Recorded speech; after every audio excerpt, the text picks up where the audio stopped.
What? Stop staring at me. So, just want to let you know that this is actually an Alcoholics Anonymous meeting, and you're all fucked. If you're hitting your bottom right now, I'll lead you to a better life.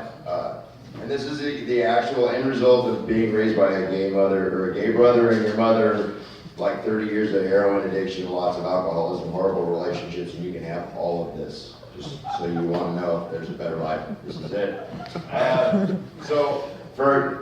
I have a friend always with ideas, and I figured out something for impotence. I tried Viagra. My dick always worked, but I just thought I'd try Viagra because I'm a drug addict, So I figured for my friend John here, I'd come up with like a propane-powered pair of elephant underwear. He already bought it. He bought 3 pairs just right now. I'm just throwing out ideas. If you guys want to use it, go ahead. Just give me the money first. Use my ideas freely. All right, anybody Hozier fans in here?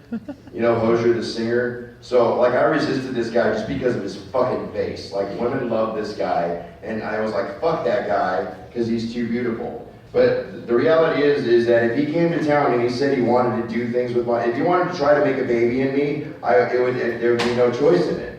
I mean, he's fucking beautiful, he can sing, he can play, and he's got it figured out, and if he wanted to violate me in ways, you couldn't do it.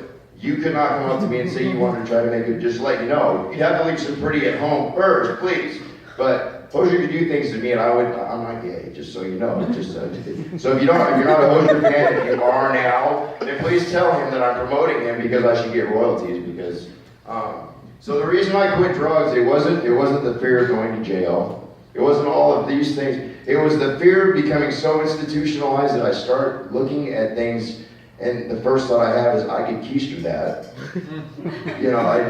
And I know people like that. Like the first time those little pill bottles came out that people stored dope in, my dealer, I go, check this out, Randy. And he goes, I could get that into jail so easy up my ass. And I thought that's a consequence I am not willing to suffer.